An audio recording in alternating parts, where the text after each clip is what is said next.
Why can Taiwan avoid Ukraine's fate? Source: Gideon Rachman. Taiwan can still avoid Ukraine's fate, Financial Times. There are still huge obstacles to China's invasion of the island. Xi Jinping believes that history is shifting in his favor. During a visit to Vladimir Putin in Moscow last March, the Chinese leader told the Russian president that right now, we are witnessing a change that has not been seen in 100 years, and we are together we promote that change. That statement caught the world's attention. Xi's words were seen as an explicit endorsement of Russia's invasion of Ukraine, while also suggesting that China will soon take action of its own to push for change. That has important implications. With Taiwan, which has long faced the threat of invasion from China, the threat of invasion has once again become the focus of global attention following Taiwan's presidential election last weekend. Ahead of the vote, the Chinese Communist Party warned Taiwanese voters to make the right choice between peace and war.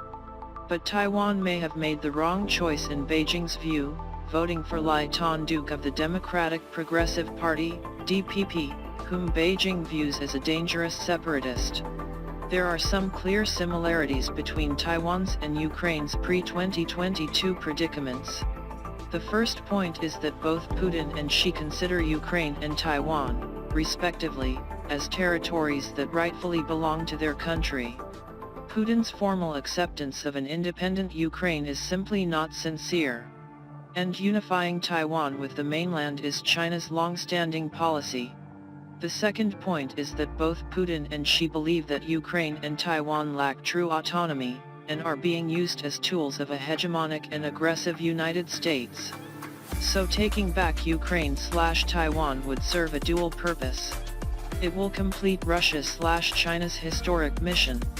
At the same time, successful invasions would deal painful blows to America's global power on two important battlefields, Europe and Asia, thereby creating changes not seen in 100 years. The opportunity to become a world historical figure is certainly attractive to a tough leader. Putin and Xi both fit this leadership mold. The two leaders of Russia and China have both changed their countries' constitutions to extend their time in power, possibly for life. The two also encouraged a cult of personality and instilled fear in those around them.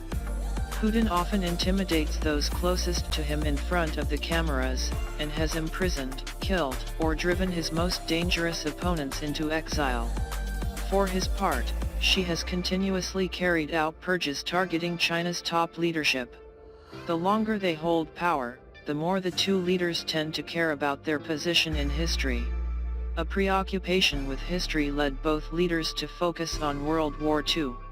Putin idolized Russia's victory in the Great Patriotic War against Nazi Germany. Similarly, Xi has affirmed the important role of China and the Communist Party in defeating fascism. While insisting that history is on their side, both Putin and Xi have expressed concern that events may be turning against them.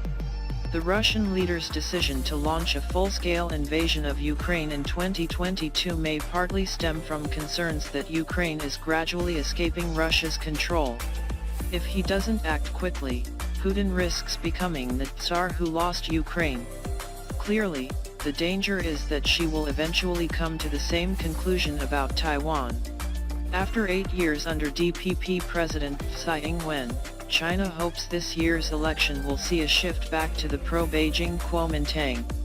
On the contrary, Lai Thanh Duc's victory proved that the DPP is now Taiwan's natural ruling party. The outcome will have bleak, long-term implications for China's expectations. The growing number of people who consider themselves Taiwanese rather than Chinese is also a worrying trend for Beijing. Again, there are clear parallels with Ukraine, where the emphasis on Ukrainian culture has offended and worried Russian nationalists. But does that mean Xi will finally decide to follow Putin's example, and use force to achieve his personal and national ambitions? The catastrophic price Russia paid for its failed invasion will certainly make Xi think again. Chinese officials sometimes argue that their forces are larger and more formidable than Russia's. But in fact, Putin has an army with extensive battlefield experience, people who have fought successfully in Syria, Georgia, and Chechnya. And Chinese forces did not been at war since 1979, and the top leadership of the country's military has been repeatedly purged on suspicion of corruption. There is also an important difference in the US position. The US government supports Ukraine's independence, but President Joe Biden has made clear that the US will not go to war to defend the country. In the case of Taiwan, this basis is reversed. The US does not recognize Taiwan's independence, and reiterated that stance after last weekend's election. But Biden has repeatedly stated that the US will fight to defend Taiwan. Next is the geographical factor. Russia could invade Ukraine across its land border and get bogged down. But China would have to try to invade by landing via sea, which is much more difficult.